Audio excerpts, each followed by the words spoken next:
2시간 전에 마감한 트레이더가 생생하게 전하는 글로벌 마켓 리뷰 델타원입니다.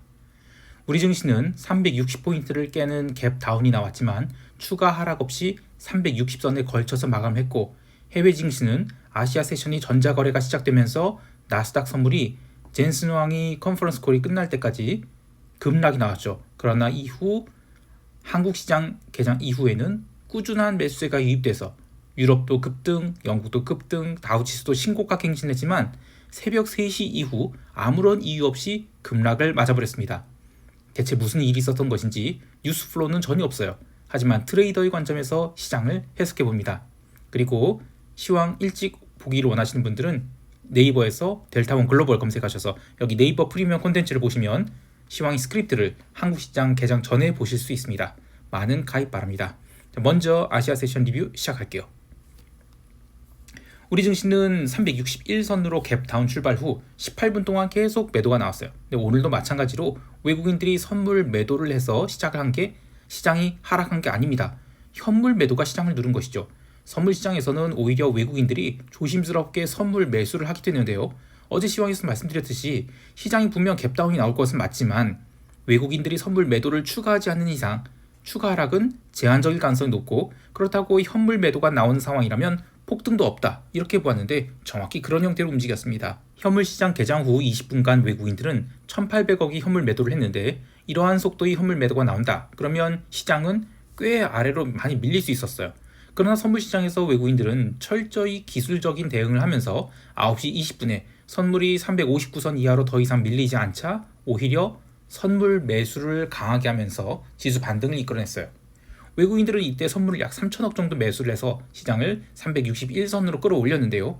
이것이 오늘 장중에 증가한 미결제 약정이 전부였습니다. 이후 외국인들은 장마감까지 선물 매수 포지션을 아주 조심스럽게 다 털어버리면서 중립 상태로 넘겼는데요. 외국인들은 우리 시장에서 이 스트랭글 매도 포지션을 취한 뒤 좀처럼 해질하지 않고 뭉개고 있죠. 수요일 오후에 시장은 급히 들어올리면서 풋옵션이 제법 쪼그라들었다가 시가 갭다운을 크게 맞으니까 풋옵션이 더블 넘게 살아났지만 수요일 오후의 급등에도 풋매도를 위로 끌어올리지 않고 그대로 아래쪽을 열어두었기 때문에 이런 갭다운이 나왔다 하더라도 변동성은 거의 살아나지 않습니다. 이런 것을 보면 우리 파생 시장에 얼마나 손님이 없는지, 지금 외국인들이 완전히 우리 시장을 장악하고 있다, 이렇게 알 수 있는데, 왜냐면 아무도 이 손절매를 할 필요가 없었던 거예요. 지난 8월 초의 움직임과 완전히 다르죠. 그래서 지난 8월 초에는 개인들이 손절매해서 급락이 나온 것이고, 또는 일부 기관들이 손절매해서 급락이 나온 것이고, 이번에는 손절매가 나올 게 없었기 때문에 변동성이 터지지 않은 것이다, 이렇게 볼 수 있습니다. 자, 여하튼 외국인들은 선물 시장에서는 사실상 중립, 그러나 현물 시장에서는 오늘도 매도를 이어가서 4천억 넘게 현물을 매도했어요. 또 삼성전자와 SK하이닉스 각각 3,300억과 1,400억을 매도했는데 명백히 추세적인 반도체 매도가 이루어졌어요. 이걸 무시할 수가 없죠. 우리 시장은 8월 초의 급락 이후 급반등이 나오긴 했는데 결국에는 꾸준히 힘이 빠지면서 지난 15일 이후의 상승분을 모두 되돌려주고 말았습니다. 게다가 우리 증시는 다음 달에 9월 컷오프 만기를 맞이하게 되는데 이때 누적된 숙제를 해결해야 되죠. 바로 프로그램 매수 차익거래 정산인데, 오늘도 오후장에는 선물 베이시스가 강세를 보였고 장마감 때는 선물 베이시스가 이론 베이시스를 무려 3배를 넘는 강세를 보였어요. 물론 오늘은 목요일 위클리 옵션 만기로 코스피 200 지수를 360선에 붙이느라 좀 눌렀기 때문에 그걸 막판에 선물로 해칭하려고 뛰었다라고 한다면, 시황을 꾸준히 보신 분들은 오늘도 어제도 그저께도 사흘 연속 오후장에 그리고 종가 무렵에는 선물 베이시스를 아주 강하게 띄워넣었다는 것을 기억하실 거예요. 또 우리 시장이 9월물 선물 거래가 시작된 이후로 지수 하락이 꾸준히 나올 때 이 프로그램 매수 차익 거래가 들어왔어요.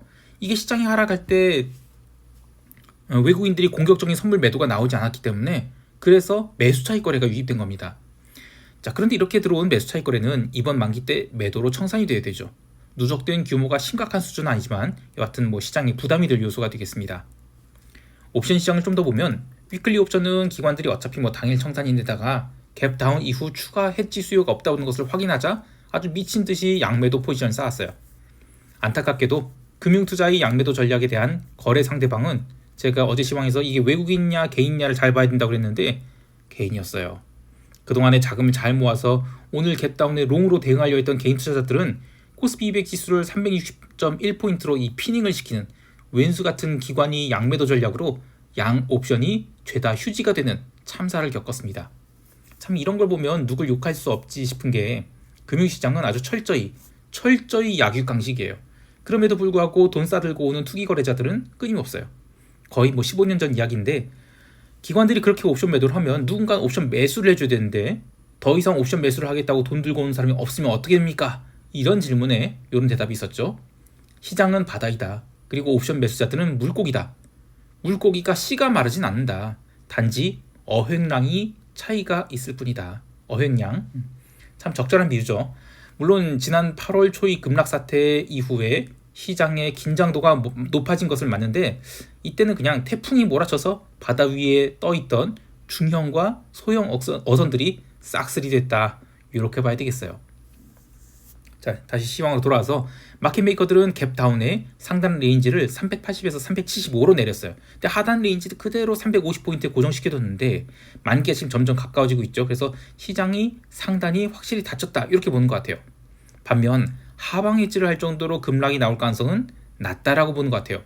시장이 갭다운 후 8포인트까지 선물을 밀어버렸는데도 변동성은 21포인트를 채 넘기지 못하고 이후에 변동성이 다시 20포인트 이하로 밀렸죠. 시장이 계속해서 뭉개기를 하면서 등락만 거듭할 것이다 이렇게 보고 있습니다. 즉 의미 있는 상승 추세로 전환은 힘들어 보인다 이렇게 보고 있습니다. 자, 이제 유럽 세션 넘어갈게요. 유럽 증시는 놀랍게도 급등을 했습니다. 이게 어느 정도 급등인가 하면 29일 엔비디아 실적 발표를 앞둔 상황에서 미국 증시가 흔들리는데도 유럽 증시는 계속해서 매수세가 들어왔죠. 그리고 이후에 나스닥 선물 급락한데도 유럽 지수 선물은 끔찍도 안 했어요. 물론 유로스탁스 변동성 올랐는데 이 변동성 오를 때 지수도 함께 올랐죠. 그래서 이거는 해지가 들어온 것이지 시장이 나쁘다 이렇게 볼 수는 없었던 거예요. 근데 오늘은 아예 개장과 함께 강력한 매수가 오전장 내내 끊이지 않고 들어왔어요. 이후에 미국 증시가 추가 상승하자 현물 마감 후에도 30분 정도 더 오버슈팅을 주는 등 아주 강력한 상승이 있었습니다. 이러한 상승의 배경으로는 언론에서는 독일의 소비자 물가지수가 전월비 하락이 나온 등 물가가 꺾이면서 금리 인하에 대한 가능성이 높아져서 주가가 올랐다라고 하는데 트레이더의 관점에서는 그냥 8월 말을 앞두고 월 초에 숏을 쌓았던 트레이더들이 시장이 전혀 빠지지 않으니까 결국 숏 포지션을 꺾으면서 급등이 나왔다 이렇게 보고 있습니다. 채권 시장은 종가 기준만 놓고 보면 어제와 다를 바 없다라고 생각할 수 있지만 장중에는 아주 요란한 움직임이 있었어요. 그러나 이제 종가상으로는 장중 움직임이 모두 되돌려지면서 채권 변동성인 무브 인덱스는 오늘도 하락해서 106.7포인트까지 내려갔는데 그래도 시장에서 놓치지 말아야 할 부분은 계속해서 장기 채권이 특히 유로존 장기 채권이 약세를 보이고 있다는 것입니다. 채권 시장 움직임을 보면 독일의 CPI가 전월비 하락한 것으로 발표되면서 장기 채권이 강하게 튀었어요. 그러면서 전일 기록한 고점을 살짝 넘기기도 했죠. 하지만 이후 계속 힘없이 흘러내렸고요. 미국 세션 개장 1시간 전 미국 GDP가 강세로 나오고 신규 실업 성장 건수는 약하게 나오면서 당일 상승한 물량을 모두 되돌려주고 약보합으로 마감했습니다. 채권 시장이 8월 초의 급등 이후 조금씩 힘이 빠지고 있지만 증시가 강세를 보이고 있는 상황에서 과연 50bp 금리 인하가 맞느냐 이건 과한 기대다 이런 식의 해석이 나타나고 있는 것 같아요. 여하튼 금요일이 미국 PC 물가지표 그리고 미시간대 소비자 심리지수 요 발표될 때 마지막 움직임이 어떻게 나오는지 보면 9월이 시장 방향성을 어느 정도 추정할 수 있지 않을까 싶습니다. 통화시장에서 주목할 것은 연이은 비달러 약세라고 할 수 있지만 시장을 좀 더 디테일하게 보면 이른바 메이저 통화만 약세였어요. 그것도 아시아 세션에서가 아닌 유럽 세션 시작 후 유로존 물가지표가 약세로 나오면서 유로화가 먼저 약세를 보인 것 이게 핵심인 것 같아요. 그에 반해서 멕시코 페소화는 오늘도 하락했어요. 그래서 8월이 저가를 갱신하고 있는데 이 멕시코 페소화의 연이은 약세는 지금 그 미국과 멕시코 간이 정치적 긴장감이 증감에 따라 불확실성이 나타나고 있는데 그것 좀 한몫하고 있다고 봐요. 여하튼 지금의 위치는 2023년과 2024년에 그 멕시코 페소화가 강세를 보였던 2년치를 모두 지금 뒤집어 놓은 거예요. 그래서 여기서 더 내려간다는 건 이젠 뭔가 이머징이 강력한 리스크 오프가 나타나는 건데 그건 좀 쉽지 않아 보이고요. 어쨌든 이머징 통화가 계속해서 약세를 보이고 있다는 것 그리고 메이저 통화들도 살짝 꺾였다. 이거 좀 중요합니다. 한편 오지 달러는 아시아 세션 내내 강세를 보이면서 유럽 세션에서 유로화 등이 약세를 보이는 것과 관계없이 월중 신고가를 갱신하기도 했어요. 그러나 지금 미국 세션 개장 1시간 전에 미국의 경제 지표가 좀 잘 나오니까 유로와 파운드 등 대부분이 비달러 바스켓이 약세 전환하자 오지달러도 상승분을 크게 반납했어요. 그런데 부러지진 않았습니다. 오히려 유럽 세션 마감 후에는 어느 정도 반등을 했어요. 이제 8월 마감이 하루밖에 안 남아서 금요일 거래는 큰 의미가 없겠지만 8월 한 달간 비달러가 엄청난 급반등을 했기 때문에 이게 9월에 조정로 전환될지 아니면 9월 초에도 슈팅을 줄지 좀 봐야 되겠습니다.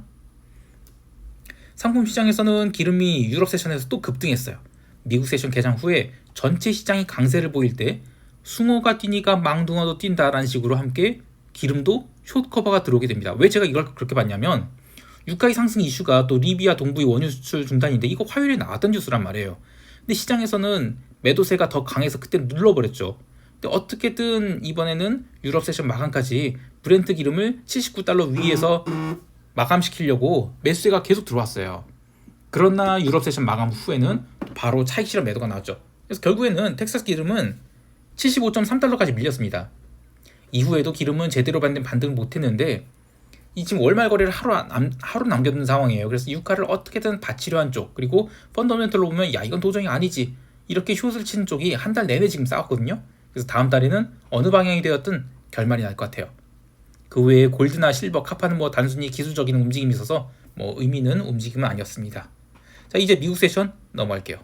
미국 지수 선물은 수요일 마감 무렵 어떻게든 다우 지수를 끌어올리면서 전체 시장의 하락은 틀어막으려 했지만 마감 이후에 엔비디아 실적 발표 그리고 젠슨 왕이 기자회견 시작되면서 목요일 아시아 세션 개장 후 나스닥 선물은 19,140포인트까지 하락하게 됩니다. 공교롭게도 이 자리는 나스닥이 21선이 위치한 자리고 사실 이 자리까지 조정은 또 얼마든지 자연스럽게 나올 수 있는 조정이죠.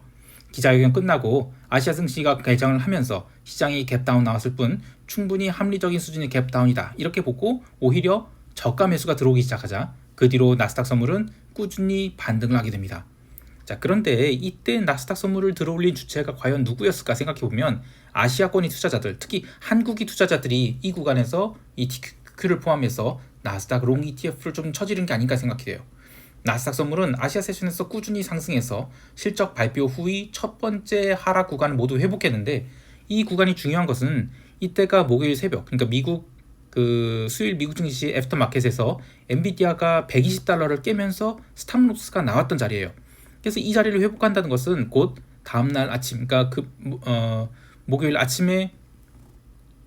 날 미국 시장 개장 전에 엔비디아가 120달러를 회복한 것이다 이렇게 볼 수 있는 거예요.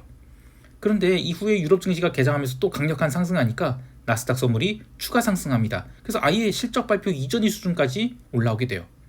자, 이렇게 본장 개장 전에 나스닥 선물이 전일이 가장 큰 이벤트였던 이 엔비디아 실적 발표 움직임을 모두 만회했다. 이러면 그 원인이 뭘 것인가를 파악해야 돼요. 언론에서는 미국이 GDP 또는 신규 실업 선정 건수 이런 미국이 경제 지표가 잘 나와서 미국 증시가 반등을 했다라고 하는데 경제 지표 발표 전에 이미 시장이 다 올라온 거예요. 그리고 21시 30분 경제 지표 발표 후에 채권 시장이나 통화 시장은 좀 반응을 했는데 나스닥 선물은 별로 반응을 안 했어요. 그래서 이 경제 지표 때문에 미국 증시가 상승한 게 아니다 이렇게 볼 수 있습니다. 오히려 그때는 통화 시장이나 채권이 움직였죠. 자, 그렇다면 무엇이 상승 동이었을까 생각해보면 마찬가지로 유럽과 똑같이 이 숏커버가 가장 큰 원인이다 이렇게 보고 있어요. 미국 세션 개장 직전에 다우지수는 사실상 신고가 갱신 직전으로 갭 상승한 상태였고요. 이런 상황에서 다우지수 구성 종목에 대한 강력한 차익 실현성 매도가 나오자 반대로 나스닥은 숏커버가 더 강화되게 됩니다. 그래서 미국 세션 개장 직전에 시장이 완전히 다르게 움직여요. 다우는 눌림, 나스닥은 폭등. 자, 그런데 20분 동안 다우지수가 전일이 상승분을 모두 반납하는 그런 눌림이 나왔는데 반대로 나스닥은 전일이 시가선마저 돌파하는 아주 강력한 상승이 나왔죠. 자, 딱 거기까지였어요. 딱 20분 동안이었는데 나스닥에 강력한 숏커버가 들어오는데도 엔비디아는 이 120달러를 지켜내는 정도였지 엔비디아가 어제 시장을 장 초반에 끌어올린 거 아니었거든요. 자, 그렇게 시장을 끌고 올라간 종목이 뭐였냐? 애플, 마이크로소프트, 아마존, 메타, 구글, 브로드컴, 테슬라였어요. 자, 제가 방금 말씀드린 종목들이 순서에서 무슨 힌트를 얻을 수 있을까요? 바로 나스닥 100이 시총 상위 순서대로 매수가 강하게 들어왔던 거예요. 월말을 맞이해서 대기 매수세가 자금 집행을 강하게 하면서 지수를 당긴 것이거나 아니면 인덱스로 숏을 쳤던 쪽에서 숏을 걷어낸 것이죠. 사실 오늘 매풀이나 마소가 왜 올라요? 물론 그런 시장에 그런 움직임이 나온다. 그러면 언론에서는 이유를 찾아서 만들죠. 그래서 오늘은 오전장에 이런 움직임, 그러니까 엔비디아는 상대적으로 못 오르는데 나스닥의 시총 상위 종목들이 강세를 보이는 것에 대해서 언론에서는 엔비디아의 실적 둔화는 곧 나스닥 메가캡이 AI 투자 비용을 감소, 이걸 의미하기 때문에 나머지 종목들이 강세를 보인다, 이렇게 얘기하더라고요. 자, 그런데 이런 언론들이 새벽 3시 이후에 시장 급락할 때는 아무 말이 없었어요. 그러니까 한마디로 갖다 붙인 거죠. 미국 본장 개장 후 20분 동안 나스닥 들어올리고 다우를 눌렀는데 시장이 더 이상 빠지지 않자 다우의 눌림은 빠르게 뒤집혀요. 근데 이때 유럽 증시도 강력한 매수가 들어오면서 종가까지 아주 강하게 상승하게 됩니다. 물론 미국 증시도 마찬가지로 강하게 상승하면서 S&P 같은 경우에는 전일의 음봉을 모두 양봉으로 감싸는 것도 모자라서 이번 주의 고점을 갱신하니 마냥 그런까지 올라옵니다. 그런데 특이한 것은 이런 강세가 진행되는데도 변동성은 전일의 양봉을 깨고 내려가지 않았다는 거예요. 즉 시장이 상승이 오버액션이라는 것이고 변동성 자체가 레벨업이 됐다는 겁니다. 시장의 매수세가 사라지게 되면 바로 시장이 부러질 수 있다는 것이죠. 유럽 마감 후에도 시장은 계속 달려서 S&P 선물은 새벽 1시 48분에 5663.75포인트까지 올라왔는데요. 아마 오전장 마감 이후에도 추가 상승이 나와서 5680포인트를 넘겼다. 그러면 아마 시장이 강세를 인정했을 것 같아요. 근데 이렇게 강세를 보인데도 나스닥은 상대적으로 약했어요. 이것은 결국 엔비디아가 살아나지 못하는데 지금 나머지 강세 종목들이 강세 보인다, 이거는 오버액션이다, 이런 컨센서스를 만들기 시작한 것 같아요. 그리고 실제로 엔비디아는 첫 번째 반등 이후에 계속 힘이 빠져서 오후 1시, 2시, 3시 이렇게 새벽으로 넘어갈 때 계속 밀렸어요. 자, 그래서 이 미국 세션 오전에 나온 뉴스, 그러니까 아까 얘기한 대로 그 엔비디아의 약세에도 메가캡이 강했던 이유, 요게 뒤집히기 시작한 것은 새벽 2시 이후에인데 마이크로소프트가 먼저 장중 지지선을 깨고 내려가거든요. 그리고 이후에 메타도, 아마존도, 구글도 차례차례 새벽 2시 이후에 장중이 상승 추세선을 붕괴시키면서 지수가 밀리기 시작해요. 그리고 새벽 3시 이후에는 더 이상 롱이 공급이 나타나지 않으면서 지수는 급락 전환하게 됩니다. 자, 이때 시장에서 하락을 유도한 뉴스는 전혀 없었어요. 그러니까 애당초 올라간 것이 숏커버였고 숏커버가 끝나니까 시장이 조정을 받았다, 이렇게 볼 수 있습니다. 자, 이제 시장 총평하면서 대응 전략 이야기할게요. 우리 증시는 다음이네요. 목요일 지수 하락에 전혀 반등을 하지 못했지만 추가 하락도 또 추가 반등도 쉽지 않다고 봐요.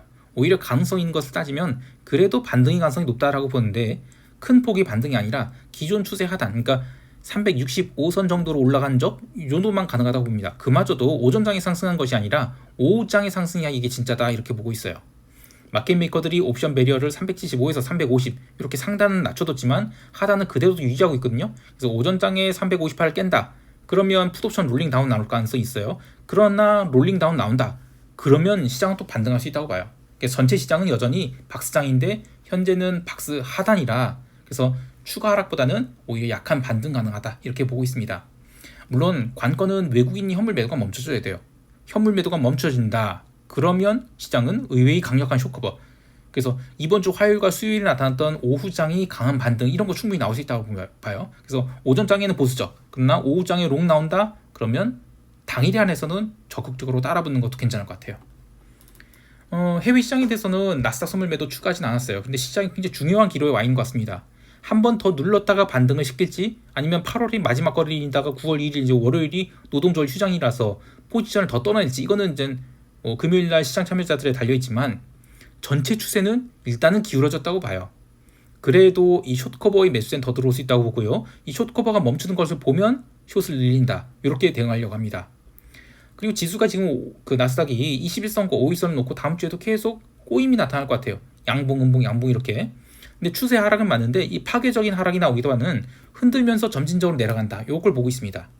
그 외에 기름이 급등을 했는데 마찬가지로 하락 추세는 변함이 없다, 이렇게 보고 있고요. PC 지표를 보면서 달러가 다시 저가를 깼는지, 아니면 달러가 마지막 슈팅을 주는지를 보도록 하겠습니다. 자, 오늘도 성공 투자하시기 바라고요. 이상 델타원이었습니다. 감사합니다.